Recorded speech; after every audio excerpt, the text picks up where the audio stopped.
हरे कृष्णा कृष्ण कृष्ण हरे हरे, हरे राम राम राम हरे हरे। श्री हरिनाम संकीर्तन यज्ञ की जय, श्रील प्रभुपाद की जय। गौर प्रेमंदे हरि हरि बोल। हम शेयर करोमि अद्य सर्वेषां कृते सेशन 4 मध्ये स्वागतम्। अद्य वयं भगवततत्त्वं सेक्शन 1 चर्चयिष्यामः। सेशन 2 भवेत् अत्र। अग्रिमकक्षायां कुर्मः।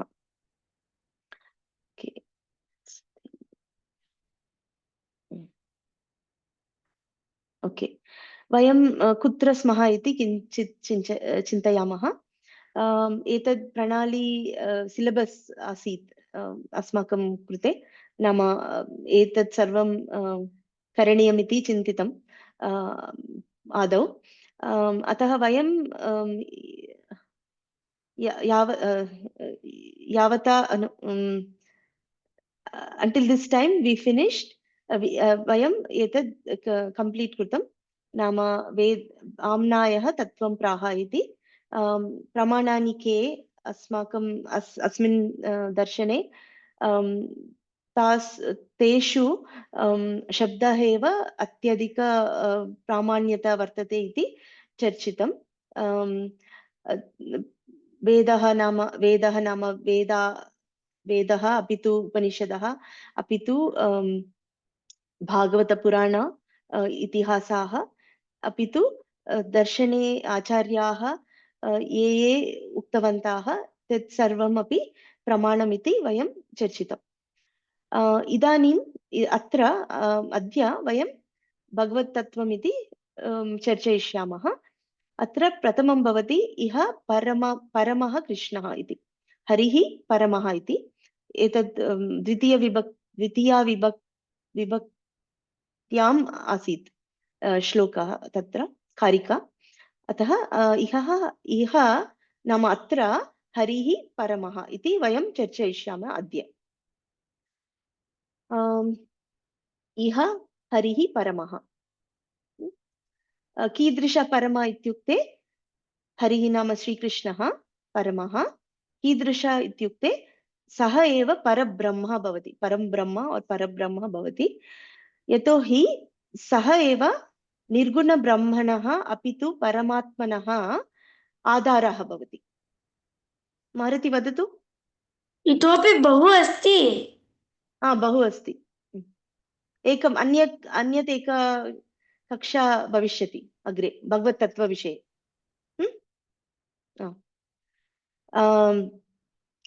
सो परब्रह्म नाम श्रीकृष्णः निर्गुणब्रह्मणः अपि तु परमात्मनः आधारः भवति। अपि तु अन्यरीत्या पश्यामश्चेत् श्रीकृष्णः अवतारी भवति, अवताराः तस्य अस्ति इति अवतारी भवति। सः एतद् चित्रं बहु समीचीनम् अस्ति। श्रीकृष्णतः एव सर्वे अवताराः आगच्छन्ति, एक्स्पान्शन्स् भवति इति अस्ति। मारुति, किमपि प्रष्टव्यं वा? हैंड रेस नूनं करोतु।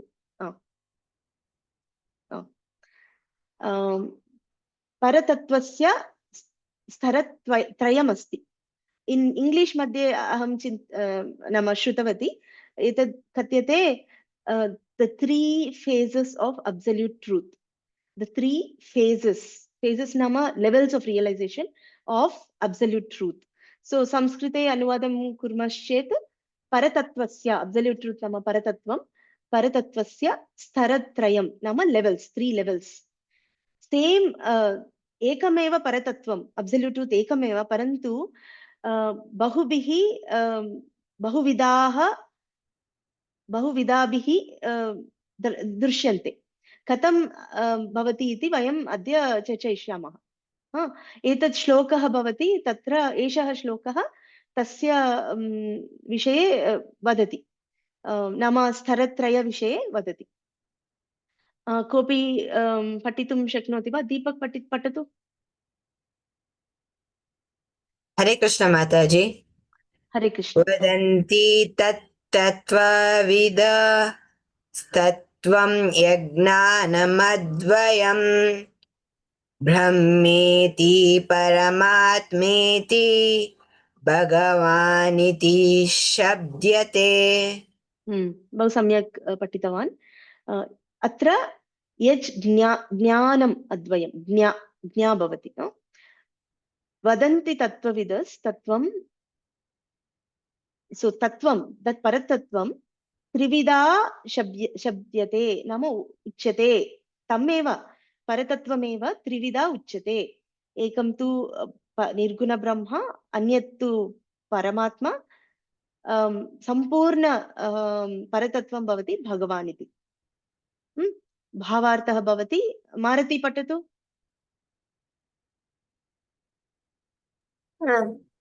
भावार्थः परब्रह्मणः तत्त्वज्ञानिनः अद्वयं ज्ञानं तत्त्वं ब्रह्म परमात्मा भगवान् इति स्तरत्रयेण वदन्ति. तत्त्वज्ञानिनः, ये तत्त्वज्ञानं जानन्ति, ते परब्रह्मणः. कीदृश परब्रह्म? अद्वयं ज्ञानम्. अद्वयमेव, नाम अन्ततो गत्वा एकः एव सर्वं. यतोहि एतत् भेद अभेदतत्त्वं भवति खलु. अचिन्त्य भेदतत्त्वं. सो सर्वं श्रीकृष्णस्य भगवतः शक्ति एव. अतः अद्वयम् इति उक्तम् अत्र. तस्य परन्तु नानाविधानेन ज्ञास्यन्ते जनाः. कीदृश इति वयं पश्यामः. एतद् आङ्ग्लभाषायां शिलप्रभुपादेन उक्तं. तदपि पठिष्यामः. बहु सम्यक्तया वदति तस्य विषये. नरसिंह पठतु. Those who are perfect seers of the absolute truth now will know well that above three features of the one absolute truth are different perspective views seen from different angles of vision. SP 1.2.11 purport. एतस्य व्याख्याने एव उक्तम्. अतः सो अवगतं खलु. नाम एतत् different perspective views अस्ति. सेम् परतत्त्वं different ways we see, then we get a different realization. So that's what it's a little bit we understand here. But अग्रे बहवः उदाहरणानि अपि सन्ति. एतत् बहु किञ्चित् शास्त्रीय अपि तु टेक्निकल् सब्जेक्ट् अस्ति. अतः किञ्चित् क्लेशः अनुभूयते. परन्तु चिन्ता मास्तु, अग्रे बहु स्पष्टः भवति. स्तरत्रयं भवति खलु. कीदृशं जानीमः इत्युक्ते एतत् पठतु. दृशा शुक्लो रसनया मधुरो भगवांस्तथा उपासनाभिर्बहुधा स एकोऽपि प्रतीयते. नाम उपासनाभिः बहुधा, based on our upasana, we will realize absolute truth differently. दीपक, किमपि प्रष्टव्यं वा? हरे कृष्ण माताजी. हरे कृष्ण, वदतु. And nirguna brahma, what is the difference between them, that those three categories? That's what we will explain. That's just introduction. We will explain that. Before we finish that section, I will ask you again whether you understood or no. Okay? All the three categories are Krishna only, no Mataji? No. Yeah, I will explain. That's what I will explain. You listen nicely. Okay? Okay. Okay.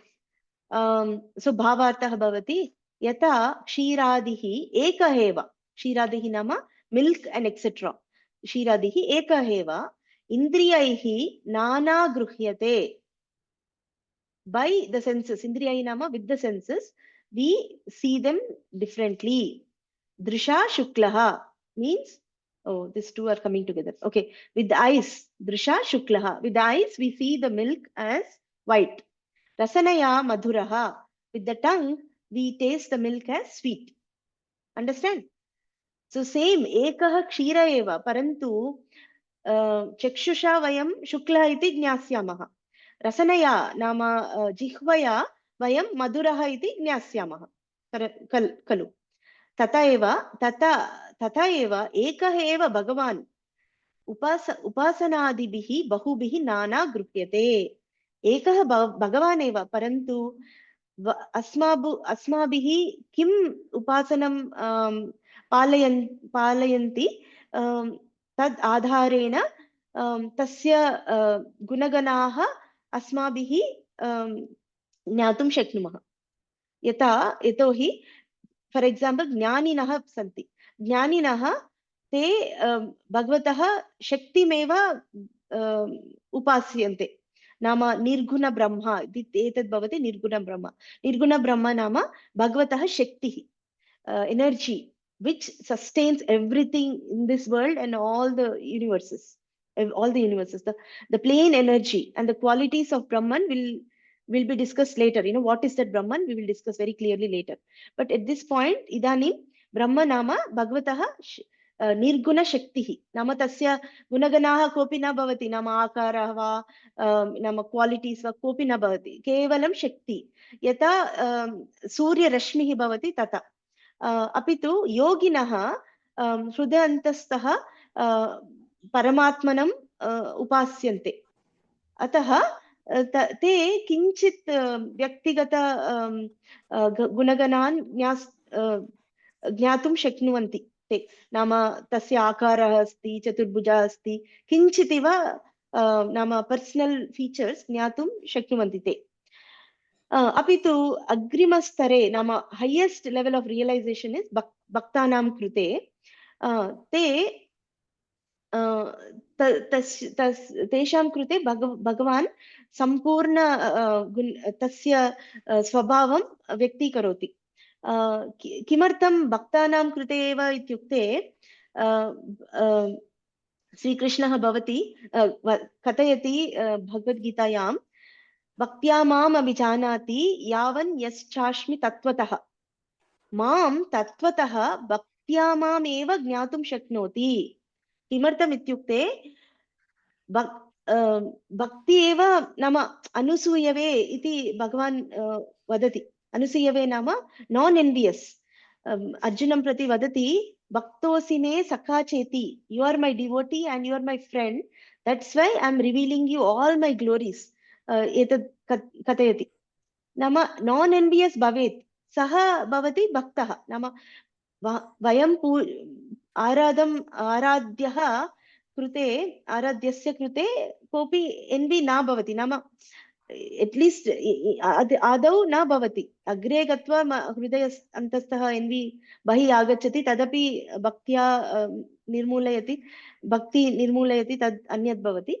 परन्तु वयम् accept कुर्मः भगवान् एव सर्वस्य श्रीकृष्ण एव सर्वपरतर he is the supreme personality of Godhead and he has all the opulences sarva chadaishwarya purnaha saha eva shaktishaalihi saha eva iti vayam jnasyamah atah bhakti kurmah nama tasya ashrayam svikurmah atah bhaktanam eva krute eva saha preetya sarvam reveal karoti see just imagine practical world also.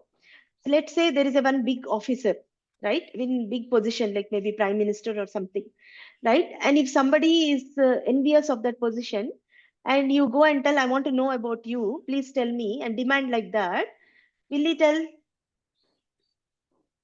But if you go lovingly and say, oh, we really like you, the way you serve the country and the way your personality, we really like you, we want to understand your qualities, what is your mood, what is your thing, we want to, like that humbly if we approach, then he will reveal, yes, this is my mood, this is my mission, this is what I want to do in the country, like that. So this normal, everybody has the same attitude, right? Apitu Bhagavan vadati. Ye yatamam prapadyante Tam stataiva bhajamyaham. However you approach me, that's how I will reward accordingly. So jnaninaha tesham, like they want to become aikyam with the energy of the Lord. So Lord says, okay, you take my Brahman feature, impersonal feature, you meditate on that, and you come, and that's also above the cycle of birth and death. The Brahman, when somebody merges in Brahman, that is also above the cycle of birth and death. But they like to be in that way. So Krishna says, okay, you take that. And yogi says, oh, I love the Paramatma feature, I want to just worship that. Then they also will attain the similar position in a spiritual world. They will worship the Vishnu form in Paramatma way. But devotees say, Krishna, we want you in Goloka, the way you serve, you perform pastimes in Goloka. We want to come there and play with you. We want to help you in your pastimes. Yes, you can come like that. So these are based on how our attitude, Krishna reveals different forms. Okay, but all of them are Krishna's. Krishna is the basis. Śrī Kṛṣṇaḥ eva sarvesham ādhārah asti. Okay. Next one. यः उपासकः तद् गुणान् ग्रहीतुं न शक्नोति सः तत् गुणिनम् अपि निर्गुणं भणति. भणति नाम जानाति. Upasaka asti, if he is not capable to accept the qualities of the Lord, even though the Lord has all the qualities, he considers them only as a person without the qualities. So that's how this difference happens. Okay, this Baladeva Vidya Bhushanena Uktam. Atra chittam yatha dugdam madhuryadi nikhila gunopetam gruhnati tata bhaktireva tam tattat sarva gunopetam gruhnati. Bhakti eva. So just as if somebody has complete understanding of the milk, they will understand his sweet, milk is sweet as well as it is white, everything, right? Completely. Like that, similarly, by bhakti, devotional service only, all the gunas of the Lord can be accepted. Gruhnati means accepting.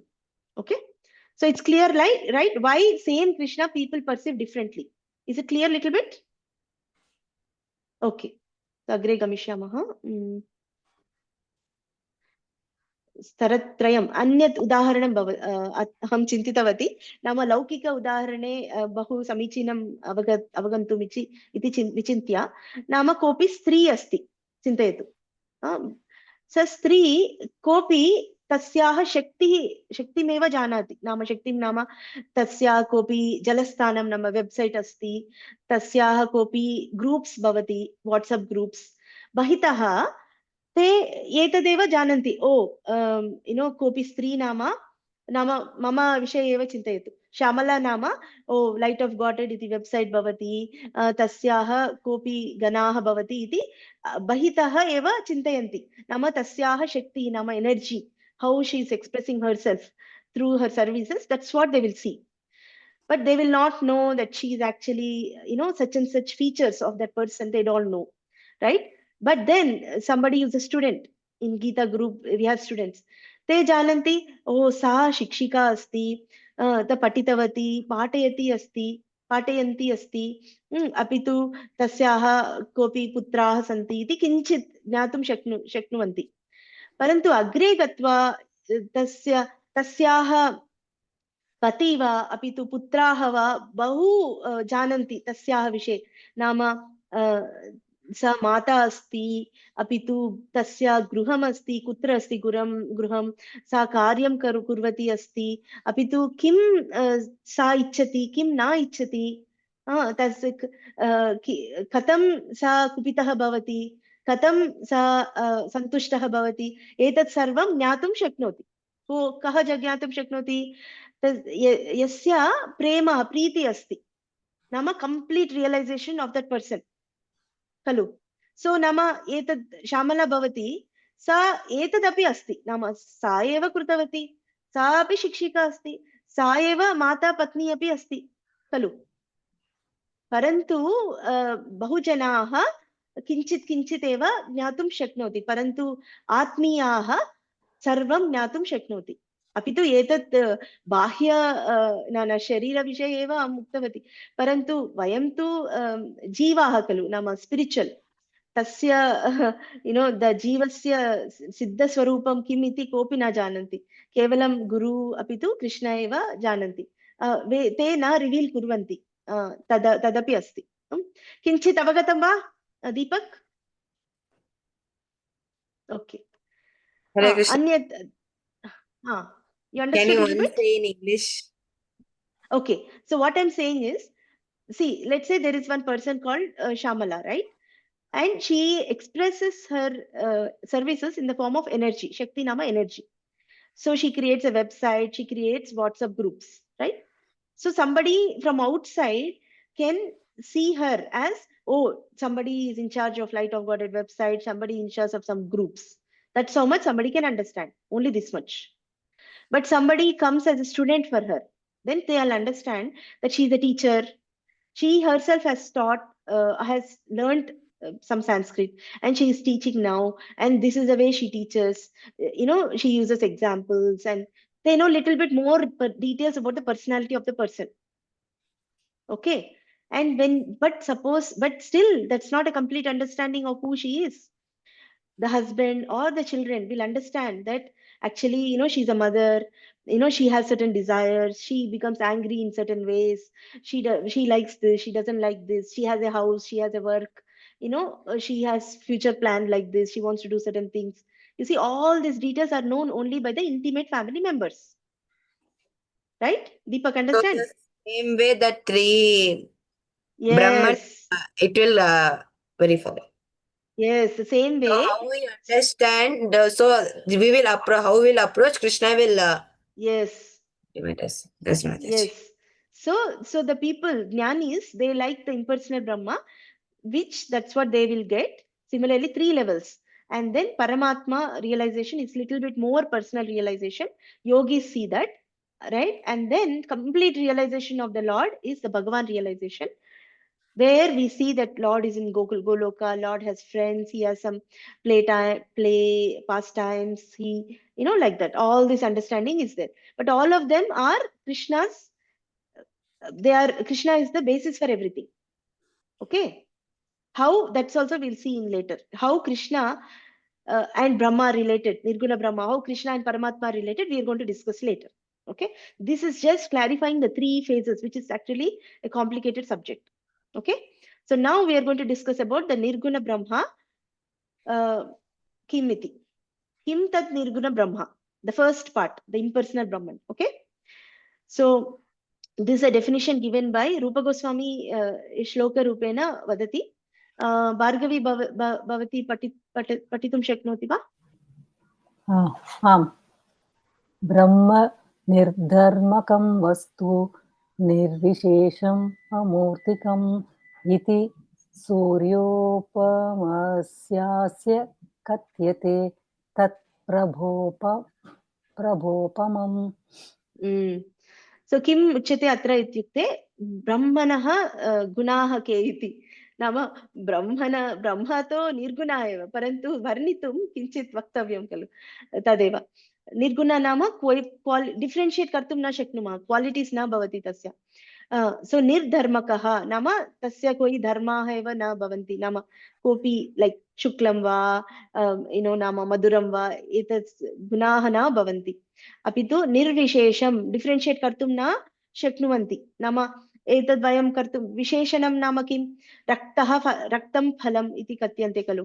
नाम नो चेत् मधुरं क्षीरम् इति किञ्चित् विशेषणं भवति खलु.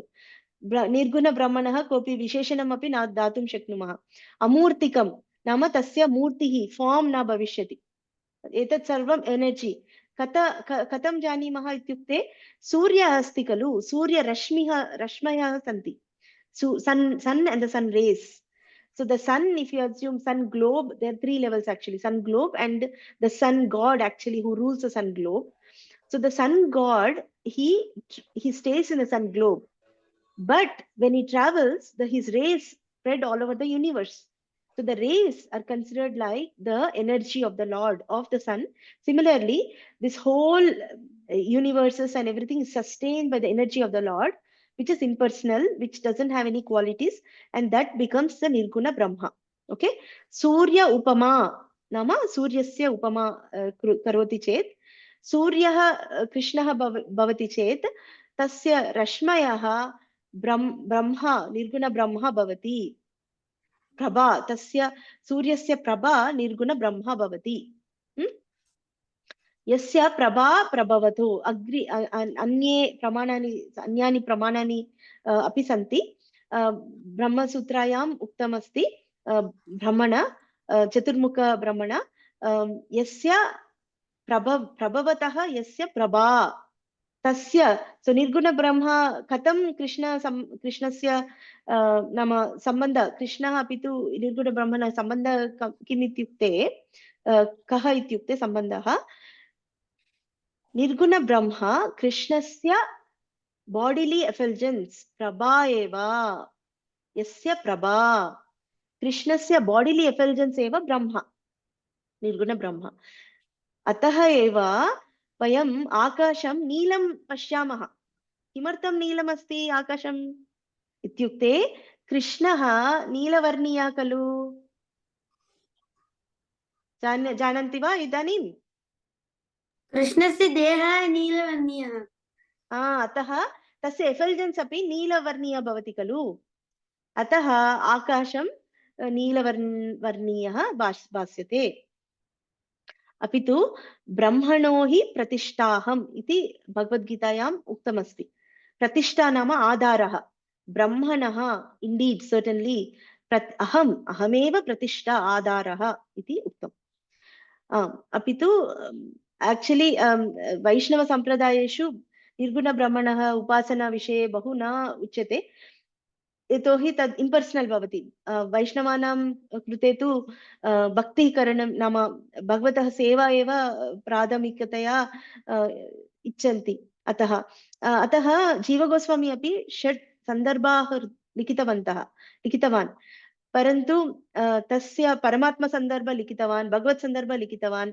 अन्ये अपि अस्ति परन्तु ब्रह्म सन्दर्भ न लिखितवान् यतोहि अन्य दर्शनेषु बहु लिखितमस्ति इति कारणेन अपि तु भक्ति कृते तद् न भक्तानां कृते न सुलभं नाम न इच्छन्ति इदानीं वयं परमात्मा कः इति जानीमः ओके सर्वस्य नरसिंह पठतु सर्वस्य चाहं सन्निविष्टो मत्तस्मृतिज्ञानमपोहनं च वेदैश्च सर्वैरहमेव वेद्यो वेदान्तकृद्वेदविदेव चाहम् श्रीकृष्णः वदति सर्वस्य हृदि अहमेव सन्निविष्टः अहं स्थितः अस्मि एंड किं करोति स्थित्वा स्मृतिः ज्ञानम् अपोहनं ददाति स्मृतिः नाम मेमरी स्मरणं ज्ञानं नाम इंटेलिजेंस अपि तु व्हाट इज अपोहनं नाम विस्मरणं सः एव विस्मरणं ददाति सः एव विस्मरणं ददाति सर्वस्य हृदि सन्निविष्टः भवति भावार्थः भवति अहं सर्वस्य हृदि स्थितः परमात्मा अस्मि मत्तः एव स्मृतिः ज्ञानम् अपोहनं च भवन्ति अपि तु वदति सर्वैः वेदैः च अहमेव वेद्यः नाम वेदान् सर्वं पठित्वा किं करणीयम् इत्युक्ते कृष्णमेव ज्ञातव्यं तदेव सः एव ज्ञेयः एंड अपि तु सः एव वेदान्तकृत् व्यासरूपेण व्यास महर्षि इति रूपेण सः एव वेदान्तान् लिखितवान् अपि तु वेदान्तं लिखितवान् अपि तु सः वेदवित् सः वेदान् जानाति वेदं वेत्ति इति वेदवित् सः एव अस्ति इति उक्तवान् कीदृश सः अपि कीदृश अपि अत्र ज्ञानं ददाति इति उक्तं खलु ज्ञानं नाम उभयतः सः ददाति कोऽपि नाम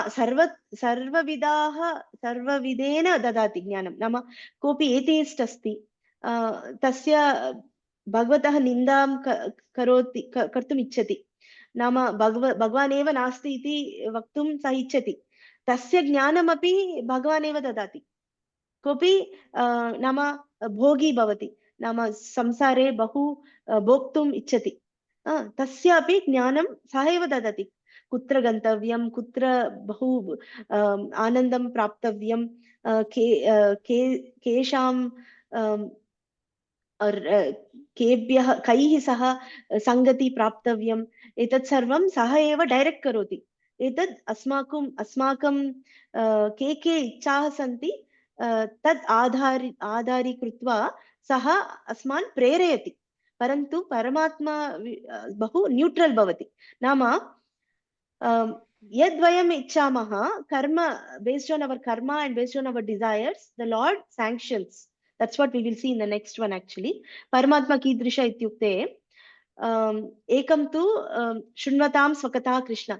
यः कोऽपि भक्तः बहु इच्छति, भगवतः विषये कथां शृण्मः इति बहु इच्छति चेत् तत् ईगर्नेस् भवति खलु, तद् ईगर्नेस् सः हृदयन्तस्थः भगवान् अस्ति, तत् श्रुत्वा सः अभद्राणि विधुनोति. He cleanses the heart of the bad things within the devotee.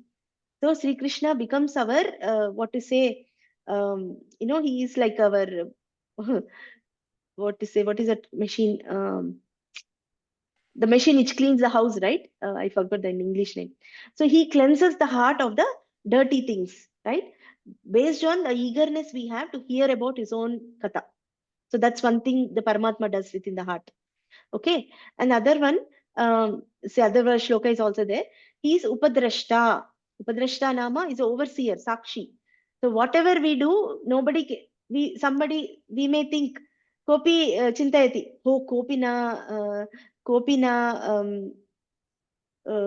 dashtum shaknoti, aham kim karomi iti escape karomi iti kopi chintayati. Parantu saha बहु समीपे एव अस्ति परमात्मा, अतः एस्केप कर्तुं न शक्नुमः. सः परमात्मा अस्ति, अपि तु यमराज अस्ति, ते सर्वं लिखन्ति, नाम किं किं करोति इति. अपि तु अनुमन्ता नाम अनुमतिदायकः. He gives the permission what to do next. The soul only desires and he gives the permission based on our karma. Okay. अपि तु पालकः, भर्ता मेंटेनर पालकः अस्ति. अपि तु भोक्ता भोगी अस्ति. He is the enjoyer, supreme enjoyer. Maheshwarah, he is supreme Ishwarah. Okay. अपि तु कीदृशः तद् paramatma, because we said the paramatma has a personal features. So personal features means he should have some rupam bhavet kalu. Tasya rupam kim ityukte hridaya deshe sthitam kevala ashta angula pramanam. So 8 inches. His height is 8 inches. Saha chaturbhujam asti. Tasya chaturbhujaha santi. Apitu saha bhujeshu kim stapitam ityukte Padma Chakra Shanka Gadadharaha. 8 inches nama 8 feet. 8 inches nama, I will show you in the home later. 8 inches is only this much. So actually Prabhupada says, if you expand your thumb and the index finger, the gap between here to here will be the height of the Paramatma. Okay? This is the size. Tadna drishyate eva ante body ante. न दृश्यते. So small. परन्तु वयं ज्ञातुं शक्नुमः, यतोहि सः एव प्रेरयति खलु, एतत् करोतु, एतत् करोतु, एतत् मा करोतु, तत्र मा गन्तव्यं, विपदः अस्ति इति अन्तः स्थित्वा प्रेरयति. वयं भक्त्याम् उन्नतस्तरे गमिष्यामश्चेत् सः तं द्रष्टुमपि शक्नुमः मनसि, हृदि. यतोहि one thing I have to say is, यतोहि परमात्मः ईदृश अस्ति, नाम एतत् कारणोदक्षाय क्षीरोदक्षाय विष्णोः स्वरूपम् अस्ति एतत् एषः. परन्तु यद् अस्माकम् इच्छानुसारेण सः रिवील करोति. नाम यः भक्तः तं व्रजकृष्णम् उपासनं करोति चेत् व्रजकृष्णः एव दर्शयति हृदयन्तस्थः. Nama Goloka Krishnam, two-handed form of Krishna only will be shown in the heart based on how we approach the Lord. So that's why ye yatamam prapadyante. But if somebody is inclined to the four-handed form of the Lord, then the Lord reveals like that. For example, Dhruva Maharaj, he got the realization of the four-handed form of the Lord. Correct? So based on our inclination, swa vasananusarena. So asmakam inclinations bhavati, vasanah bhavati. तत् जन्म जन्मान्तरे तद् अस्माकं प्राप्तं, तद् आधारीकृत्वा एव अस्मिन् जन्मनि सङ्गति प्राप्स्यते.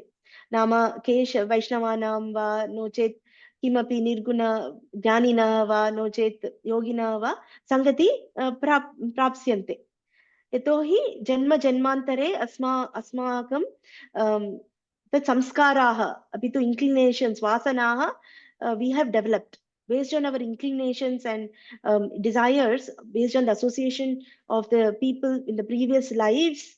We have culminated in a particular attraction to a particular form and name of the Lord. Actually, it's so precise that even as I will mention later, that even within Krishna there is differences. I think we are getting very slow actually. So let me go further.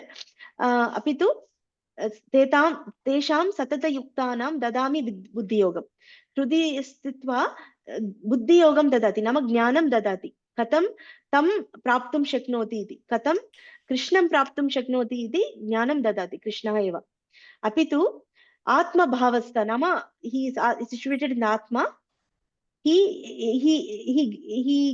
removes the ignorance तेषाम् एवानुकम्पार्थम् अज्ञानजं तमः तमः निवारयति ज्ञानदीपेन ज्ञानदीपं प्रज्वलति हृदये भास्वता. So he makes the heart completely enlightened by whoever approaches him in bhakti. He removes all the tamas or the ignorance and he helps them get the proper knowledge.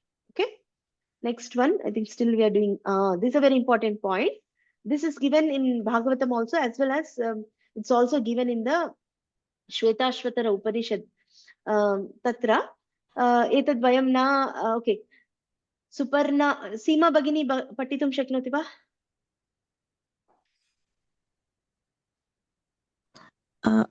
अधुना शक्यते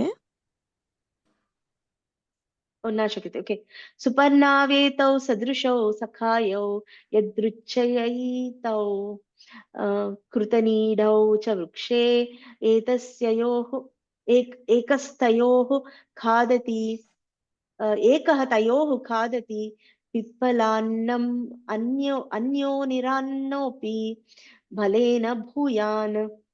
सो देहः इति वृक्षः इति चिन्तयश्चेत् तत्र पक्षिद्वयम् अस्ति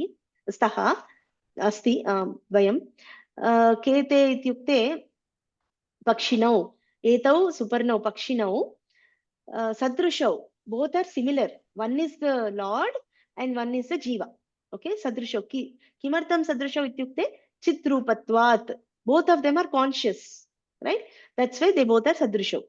Both are conscious. Chidananda rupaha. Sachidananda rupa iti Krishna's vishaye. Asmakam tasya amsha like vayam सर्वे तस्य अंशः इति अतः सदृशौ अपि तु सखायौ दे आर फ्रेंड्स सुहृद अस्ति कृष्णः अस्माकं सुहृद अस्ति मित्रौ अपि तु यदृच्छया नाम मायया internal potency by the internal potency वृक्षे नाम शरीरे कृतनीडौ नाम nest they both have made a nest and they are staying in the tree of body. Okay, तयोः एकः pippalannam kadati. So one bird is busy eating the fruits of the ashwatha tree. Pippala iti ashwatha tree. Kadati. Anyaha nirannaha nama na kopi na kadati. Kimapi na kadati. Parantu jnanadi shaktya adhikaha balaha asti tasya. Because it's fully realized or like he has fully complete in knowledge, still even though he is not eating the fruits, he is still adhika balashali.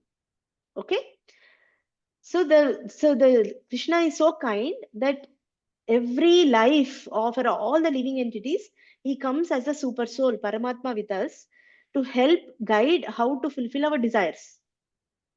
Imagine there is a cow wants to eat something. Who tells the cow where to go, what to eat? The super soul Paramatma is only guiding the cow. Similarly, somebody wants to enjoy, somebody wants to, what to say there is no God. For all of them, Lord only is giving the guidance. Okay. So the conclusion should be, one should turn one's face to the Lord within the heart and revive one's eternal loving relationship with one's real friend, Lord Krishna. So here this bird, Jiva, is busy eating the fruits. What are the fruits? Karma phala. Our own reactions we are experiencing, right? That's what we are experiencing. Busy. Sometimes the fruit is sweet, sometimes it's bitter. So we experience happiness and distress by eating the fruits of through our body. But then the Lord is just watching. And what is he waiting for? He's waiting for us to turn to him and say, okay, I'm enough. I'm not getting any happiness. I'm tired of enjoying without you. Please, I want to know how to come to you. Then he gives the knowledge, he gives the association of devotees. Then that's how we begin our spiritual journey. Okay, so that's the main thing. He is Suhrid, he's an eternal well-wisher. Okay, that's what Paramatma is. So kim charchitam idanim ityukte vayam katam Śrī Kṛṣṇaḥ nirguna brahmana apitu paramatmanah adharaha iti vayam charchitam. Khalu? Avagatam va etavata? Okay. Agre next section bhavati bahu tadapi bahu kinchit technical asti but bahu interesting asti. Katam Śrī Kṛṣṇaḥ avatari bhavati apitu matsya kurma ityadi narayana ityadayah katam tasya eva avataraha bhavanti iti charchayishyamah. Okay. Avatari Krishna. Okay. Avatārās iti Srimad Bhagavate 1.3 madhye uktamasti. 22 incarnations were listed. I have created a summary table here, what were listed there. Right? So you don't have to read all this. I'm just going to read Uddesham eva Uddesha Rupena Vadami. Kumaraha, number 4 Kumaras are there. Brahmanaha, Chaturmukha Brahmana Putraha, Varaha, Janama, Lord Varaha, Patalat, Prithvim Udrutavan. Okay. Naradaha, Apitu Nara Narayana, Kapila Devaha, Dattatreya, Yajnaha, Rishabhaha, Prithu Maharaj, Matsyaha, Kurmaha, Dhanvantari, Apitu Mohini Murti, Narasimhaha, Nrsimha, Narasimha, Vamana Deva, Parashuramaha, Vyasadeva api Shaktavesha incarnation, Ramaha, Balarama, Krishna api uktamasti, Buddhaha, Kalkihi. Etat sarvam 1.3 to 6 to 27, ekaikam shlokam, ekaikah shlokaha, ekaikasya vishe vadati. Kinchit sankshipta rupena. Agre Bhagavate bahu details bhavati. Maruti api bhavantav api jananti kalu. Nam Prithu Maharaj vishaye skande Matsya Vishay, Matsya Kurma Vishay, Agre Bhavishyat, Vamanasya Vishay api Agre Bhavishyat. Etat Sankshipta Rupena Uktamasti. Etad Uktva Vyasad Maharshi Vadati, Etad Bhavati Asmakam Paribhashika Sutram. Yete Chamsha Kala Pumsa Krishnastu Bhagavan Swayam. Ete Chamsha Kalahumsa Krishnastu Bhagavan Swayam Indrari Vyakulam Lokam Mrudayanti Yuge Yuge. Okay. Ete, so we'll see the Bhavartaha. Ete cha Pumsaha Nama Purushasya Amshaha Kalaha. Ete sarve yet purva muktam. Nama chat drishyam kalu. Ete sarve apitu cha iti uktam. Cha nama and whoever, many. Actually, avataraha asankyaha iti uktam. Nama unlimited. As many as there are waves in the ocean, that many avatārās come. That's what Krishna takes that many forms. It's given. So many of them, all of them are Purushasya, Parama Purushasya, Amshaha Kalaha. Amshaha nama portions. Agre Bhavishyati, Amsham nama kimiti, Amshaha nama kimiti. Apitu Kalaha nama Amshasya Amshaha. Portions and portions of the plenary portions. Parantu Krishnaha Swayam Bhagavan iti uktam. Yuge and etat samanya lakshanam. Ete kimartam agachanti buloke ityukte. Yuge yuge Indra aribihi. Nama Indra aribi. Indrasya arihi. Nama enemies of Indra means demons, demigod, demoniac personalities who oppose the saintly people. They kim kurvanti Upadrutam nama atra kim vyakulam kurvanti jagati. They create lot of chaos in the society. They create lot of problems for the people. Lokam sukinam kurvanti mudayanti. Avataraha lokam sukinam kurvanti. Punaha everybody can be peaceful and practice their own way of life. That's how they have come regularly, and they do this. Okay. Amshaha nama matsya kurma varahadayaha dayaha. Okay. So vayam chachitam kalu matsya kurma. They're all called direct expansions of the Lord. Okay. Kalaha nama kumara naradadayaha. These are jivas. So they're jivas which are empowered with a particular quality. Shaktya-vesha avatara iti katyante. Nama naradam prati bhakti shakti asti naradasya krite. Ataha similarly kumaraha jnana shakti. So like that, these are all also Lord's expansions, but they're in different category. There are many categories are listed. One is called direct expansion, other one is called expansion of expansion, or like jiva. Vibhinnamsa. Okay. Next, Swayam Bhagavan nama kim ityukte Swarupataya Bhagavan. That's his original nature itself is Bhagavan. Bhagavan nama kim iti api agre pashyamaha. Nama ananya pekshi. No tasya swarupasya krite kopi na apekshitam. Na anya pekshi. Okay. So by himself, he is like that. So, but whereas Matsya, Kurma, everybody, they expand from Krishna. So in a way, Krishna is the source of all the incarnations. Okay. So this is a very important point here. I'm just going to read it. Etat paribhasha sutram bhavati. Yatra. Ananya pekshi nama? Tasya krute kopi apeksha nama. He doesn't need anybody else for his existence. He himself is a complete person. Okay. Ananya siddham iti agre bhavishyati tadapi. Okay. Paribhasha sutram asti. Yatra yatra avataraha shruyante tatra anyan purushamshatvena janiyat. Means whatever avatars we see, we should consider them as purushasya amshaha. Krishnastu swayam Bhagavat-tattvena iti. But Krishna we should understand as Swayam Bhagavan. Pratignya rupam idam sarvatropatishtate. This is like a pratignya statement, right? Just like eka deshas, even though eka deshasta sakalam shastram abhi prakashayati. Even though the shloka is presented in one place, it illuminates the whole Bhagavatam. That means the rest of the Bhagavatam we should read in the context of this shloka. Like how we have paribhashika sutrani kalu vyakarane nama viddhi radhecha iti. Nama viddhi nama kim iti uktam tatra. Viddhi nama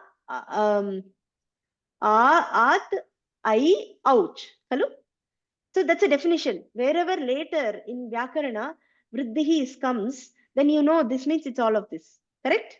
So similarly here they are defining who is Swayam Bhagavan. They are telling Swayam Bhagavan is equal to Krishna. So wherever later, whenever we have to see who is that Swayam Bhagavan, we know who is that person. That's why it's called Paribhasha Sutram. Okay. Yata, if you have a Veshma, nama gruhe, ekatra pradipaha deepaha asti chet, tat gruhe sarvatra prakashayati. Kalu. Tata eva. Even though the shloka is spoken in one place, it illuminates the whole shastram as well as, in our case, the whole darshana is based on this point that Krishna is the Bhagavan Swayam. Okay, that's why Srila Prabhupada calls in his books the supreme personality of Godhead. Okay, there are many personalities of Godheads like Matsya, Kurma. They are all Vishnu Tattva. Nama, if we worship them, we can get liberation from the cycle of birth and death. There is no doubt about it. But then who is the original? To say that, Krishna Prabhupada says, supreme personality of Godhead. Okay. Then what is this Amsha Amshi Bhavaha? Tadapi Vayam Chachayishyamaha. Amshatvam Nama Shakti Nam Sada Alpamsha Prakashita. Nama, if suppose the potencies are there in, see, Matsya, Kurma, everybody, they have same potencies as Krishna, but they don't exhibit the potencies to the fullest extent. Parantu Purnatvam cha Svechaya eva Nana Shakti Prakashita. If the Amshi, no, the Purna Avataraha Svaichaya Sarva Shakti Pradarshayati. Sarva Shakti, what is this? Sarva Shakti, Matihi Mati, Sarva Shakti, Shaktayaha Pradarshayati. Okay. Okay, this is also a little bit technical. So, Amsha Shabdena, Tadekatma Rupa Grahyaha. Tadekatma Rupa is this is a category. Actually, so it's described in Laghu Bhagavatamrita that Krishna is Swayam Rupaha, Tadekatma Rupaha, Aveshaha, Namakaha, 3 divisions. Within the spiritual realm, the Lord expands as Swayam Rupaha, Nama Krishna eva Swayam Rupaha, Apitu Tadekatma Rupaha, Apitu next is Aveshaha. So Tadekatma Rupaha Nama Kim iti Jnasyamaha. Tadekatma Rupa also has 2 categories. Don't worry about the names. Just this is a kind of, a name. It's a definition. So Tadekatma Rupa Nama, it also has 2 categories. Vilasaha, Swamsha. So Vilasaha is what we are going to discuss now. Vilasa Nama Atma Samam Shaktya Vilasataha Anyakaram Bhati. So the Shakti of the Vilasa, Nama Shakti of Narayana or Varaha, Matsya Kurma, everybody has same Shakti. Parantu Anyakaram, they appear in a different form because of pastimes, Vilasataha. So Varahadev appears differently, right? And even Matsya he appears like a fish. So for the sake of pastimes, they appear differently, but they have all the potencies of the Lord. Okay, Matsya Kurma Narayana Ityadayaha Tadekatma Rupaha. Okay, so that's what they're telling. All of them have the same potency, but they appear in different form for the sake of pastimes. Okay, so that's one point. Now the question is, if they have all the potencies, then why to differentiate? Why to say one person is Swayam Bhagavan, others are Avatārās iti? Kimartam ityukte. And another definition, what is Shakti we need to understand first. Because here we discussed Shaktya Samyam asti. Shakti nam Alpa Pradarshanam asti. Apitu Purna Pradarshanam Purna Bhagavataha Kriyate. Bhagavan Kriyate iti. So Shakti nama kimiti Jnasyamaha. Pratham.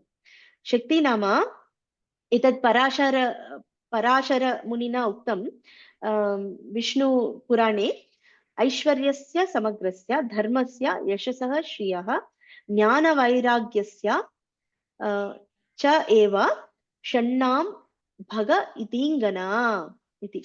Aishwaryasya Samagrasya Dharmasya Yashasah Shriyah Jnana Vairagya Yoshchaiva Shannam Bhaga Itingana.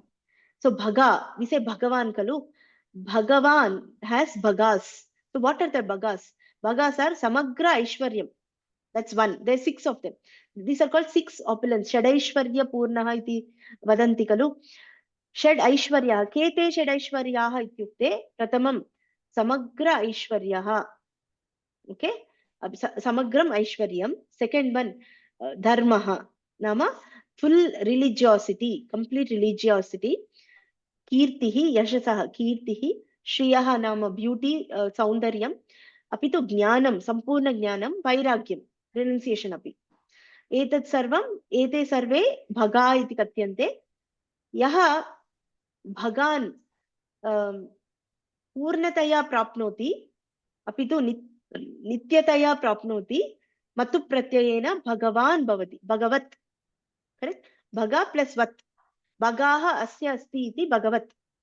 And in the Vibhakti form, it will be Bhagavan, Bhagavanto, Bhagavantaha, like that. So that Bhagavan is a person who has Sri Vishnu Puranokta Purnaishwarya Shatka Vishishtaye. So he has all this Purnaishwaryam. See, anybody has little bit also, we may call Bhagavan. So in Bhagavatam, many places it's given. For example, Bhagavan Narada it's given, Bhagavan Shiva is given. So everybody is named Bhagavan because they have some of the opulences. But the Swayam Bhagavan has everything in full and all the time. Nitya Yoge. Okay? Then, see, that's what is the essence. Sarvada Sampurna Bhagan Prapniyat Pradarshayetcha. So he should have all the opulences and he should present. So just now we discussed Matsya Kurmadaya Tadekatma Rupaha. They Sarvan Prapnuvanti. To the same extent they have. But the differentiation comes because they don't express them, they don't exhibit them. See, another way of describing the qualities or the Shakti opulences is given by Rupa Goswami. He says, Shakti Nama Aishwarya Madhurya Krupa Tejaha. Iti. Aishwarya Nama opulences. Madhurya is sweetness. Krupa is mercy, by which he gives mercy to devotees. And Tejaha is his strength. This is also another kind of a subcategory of opulences. So the difference, Taratamyam Kimartam Bhavati Ityukte, Shaktehe Vyaktis Tata Avyaktis Taratamyasya Karanam. Shaktehe Vyaktihi Tata Avyaktihi Eva Taratamyasya Karanam. Why there is a hierarchy in the Avatārās, even though they have all the Shaktis? Because only whoever exhibits completely the opulences fully, that's what is the difference. And some of the incarnations, they don't exhibit fully the opulences, even though they have them. That's why there is a hierarchy. Okay. So that's why finally Avatari kaha ityukte iti api agre nama anya pramanani api santi Ishvara Parama Krishna. तारतम्यस्य नाम Bharatam. तारतम्यस्य इत्यस्य अर्थः कः? Taratamya nama hierarchy. You say somebody is at this stage, somebody is at this stage, right? So that's what is a categorization. Okay. Ishvara Parama Krishna Satchidananda Vigraha Anadiradir Govinda Sarva Karana Karanam. So Brahma, who is the Adima Acharyaha Asmakam Sampradaye, Saha Vadati, Saha Krishna Heva Sarva Karana Karanam.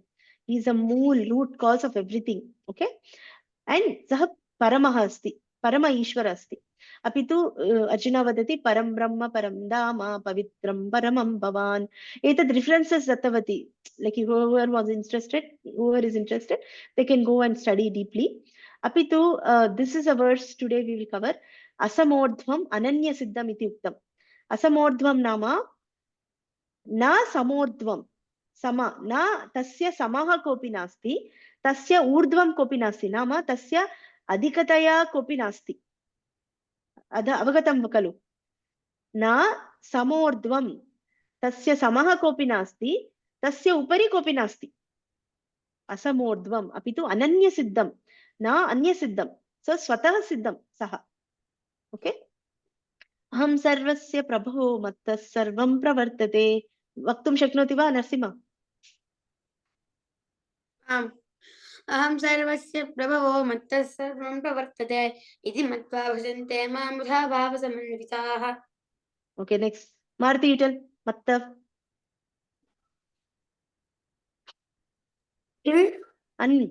Matta parataram vadatu. मत्तः परतरं नान्यत् किञ्चिदस्ति धनञ्जय मयि सर्वमिदं प्रोतं सूत्रे मणिगणा इव. So Krishna declares himself as the supreme personality of Godhead.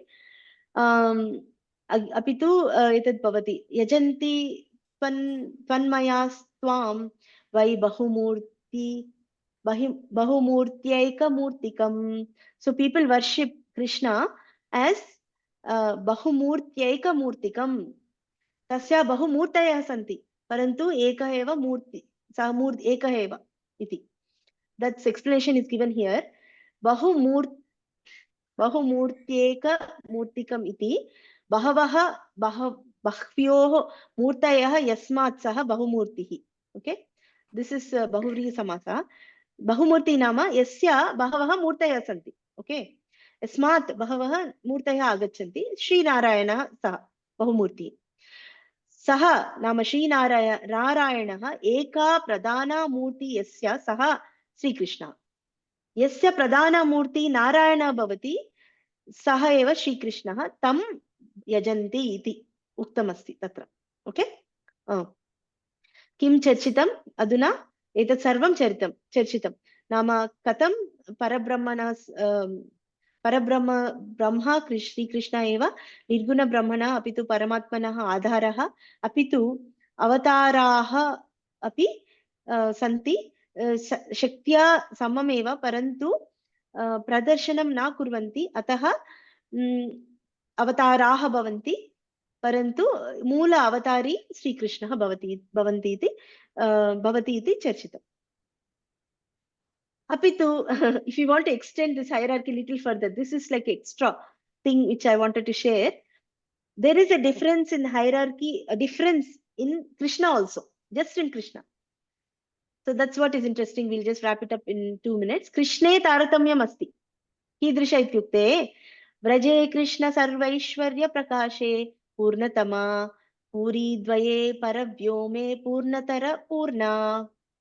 So व्रजे Krishna पूर्णतमा अस्ति, परन्तु पूरी द्वये नाम मथुरा द्वारकायां पूर्णतरः अस्ति, परव्योमे नाम वैकुण्ठे सः पूर्णः अस्ति. So that's the hierarchy within Krishna also. In Vaikuntha, the Narayana is nothing but Krishna only.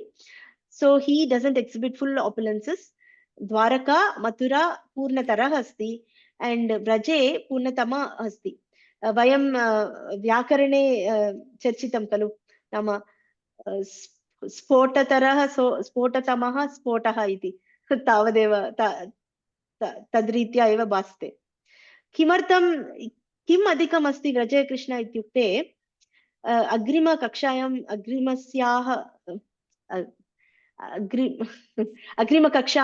वयं चर्चयिष्यामः. नाम 64 क्वालिटीस् भगवतः इति उक्तमस्ति भक्तिरसामृतसिन्धौ. तत्र 4 क्वालिटीस् केवलं व्रजकृष्ण एव प्रदर्शयति. किं के ते क्वालिटीस् इत्युक्ते तस्य लीला माधुर्यं भवति, अपि तु प्रेम माधुर्यं, वेणुमाधुर्यं, रूपमाधुर्यं. एतत् चत्वारः केवलं व्रजकृष्ण एव प्रदर्शयति. अतः कृष्णे अपि तारतम्यं वर्तते. Okay, so next, this is a very nice shloka given by Bilvamangal Thakura.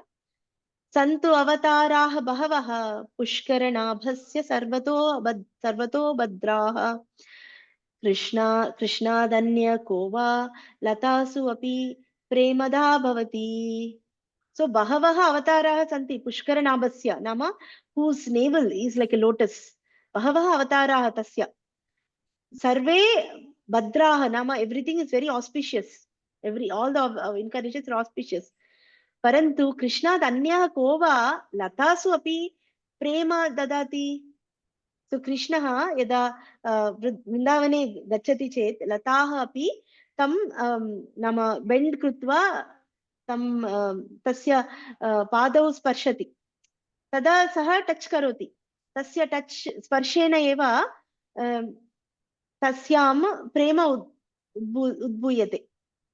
अतः श्रीकृष्ण किञ्चित् स्पेशल् अस्ति, व्रजकृष्ण स्पेशल् अस्ति.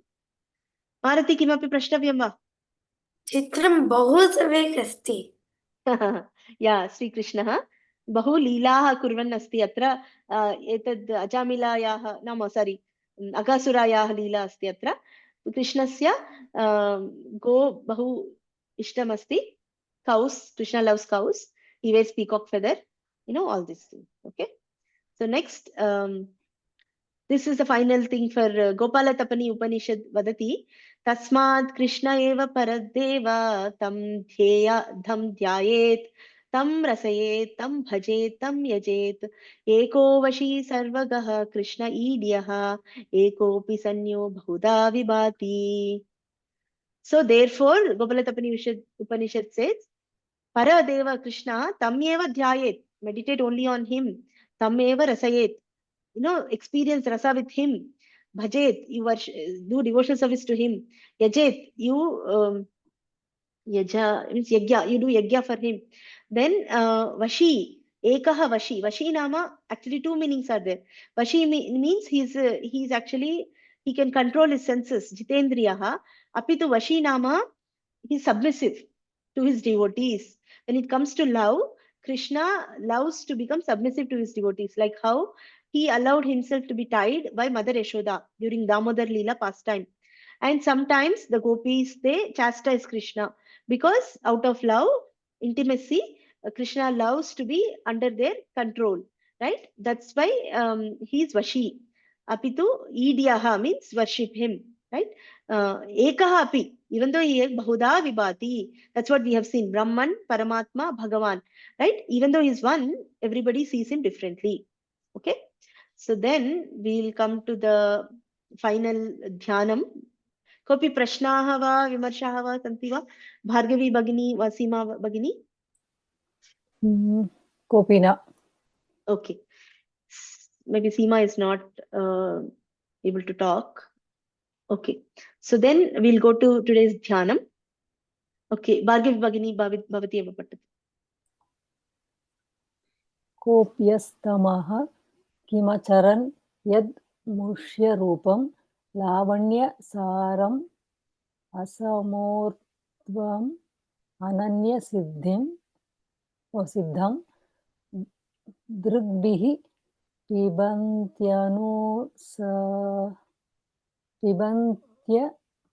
it's coming like that.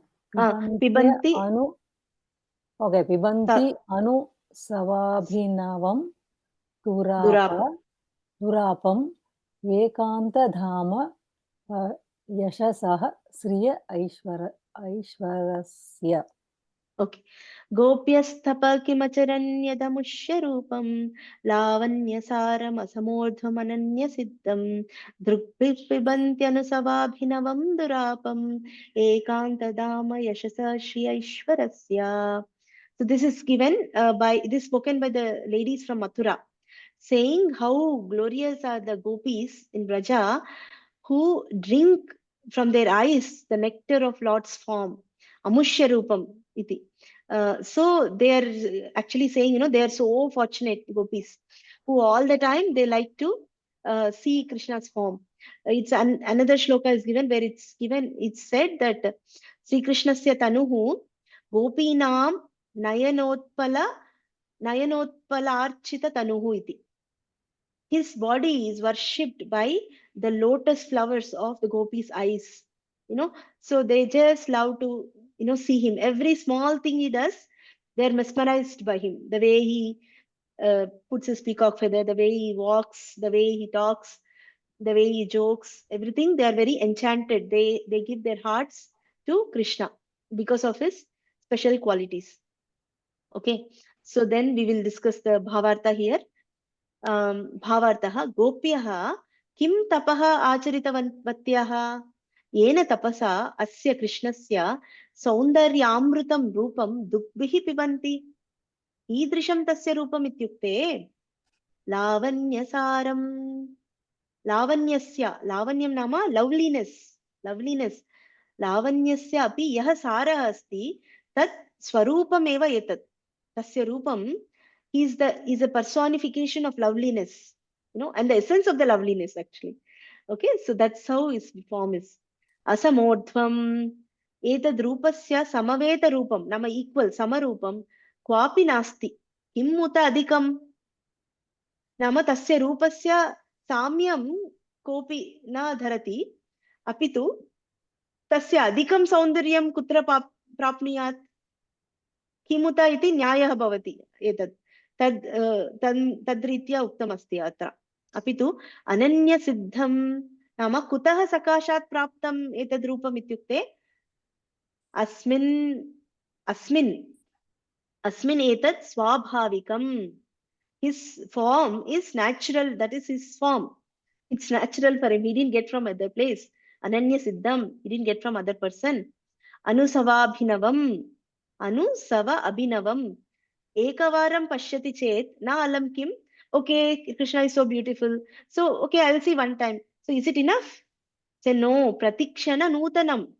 So his form and the beauties every minute is becoming more and more fresh, right? Nutanam. Every minute, every second, it's becoming very, very fresh. Katam, how it happens? Pratikshanam adhika avirbhava prema tat spurtya paraspara vardhanatvat. So this is there is a competition between Krishna's beauty and the love of the devotees. Seeing Krishna's beauty, their love increases. Seeing their love increasing, Krishna's beauty increases. So it keeps going like this infinitely. So when the beauty increases, again their love increases. So they feel every time fresh. And similarly, as the love increases, his beauty increases. As the beauty increases, love increases. So you can see, he can go on forever. That's why Krishna is not able to understand what is his beauty in his qualities and activities. That's why he came taking Radharani's mood in as Chaitanya Mahaprabhu to relish his own sweetness. That's what we discussed last time, right? Next one, Durapam. Okay, Idrisham Sundaram Rupam Asti Chet. अन्ये अपि आगन्तुं शक्नुमः खलु अन्येपि नाम वैकुण्ठात् कोऽपि लक्ष्म्याः वा कोऽपि वयमपि गन्तुं शक्नुमः इत्युक्ते दुरापं ननु ईदृशरूपं तत्र अस्ति चेत् तदा अन्येपि पश्येयुः लक्ष्म्यापि दुर्लभम्. It's very rare even to see. Even Lakshmi Devi, she did tapasya so she can participate in the Rasa Leela with Krishna, actually, So even though Lakshmi is also his internal potency, Radharani's expansion, but still the mood is different. Lakshmi is meant to worship her Lord Vaikuntha Narayana. So, but then when she is enchanted to see Krishna's intimate dealings with his gopis, everybody has a desire to see his form and the Leela and pastimes, right? Even seeing is difficult. What to speak of being part of it? So that's the amazing thing Chaitanya Mahaprabhu is giving us. He's giving this Madhurya Rasa, like the topmost fruit from the topmost tree to the most fallen people. And that's why it's called Namo Mahavadanyaya.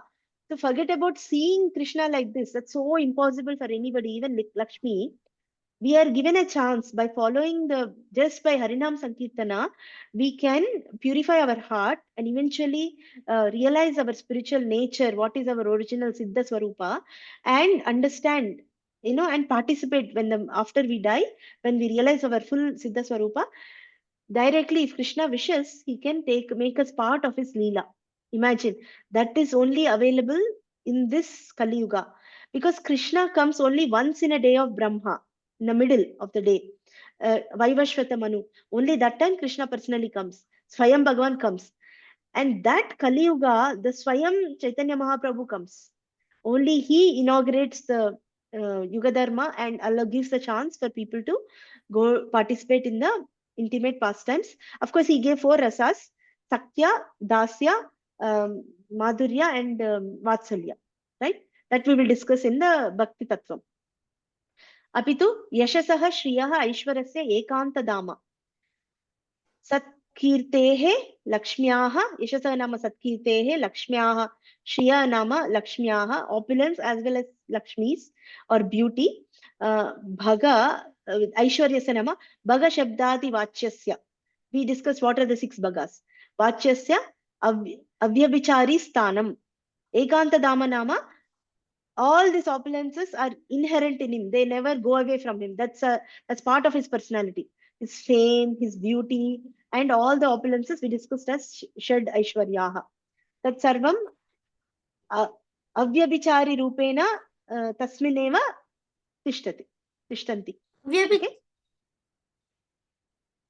Avyabhichari nama, they don't go away. They are very faithful, or rather, they are inherent. Okay. Bhaga nama bhaga. Bhaga opulences we discussed, no? Shad Aishwaryaha. Okay. Okay, so conclusion. Okay. Śrī Kṛṣṇaḥ. Okay, so we can take leave by seeing the beautiful form of the Lord. Okay.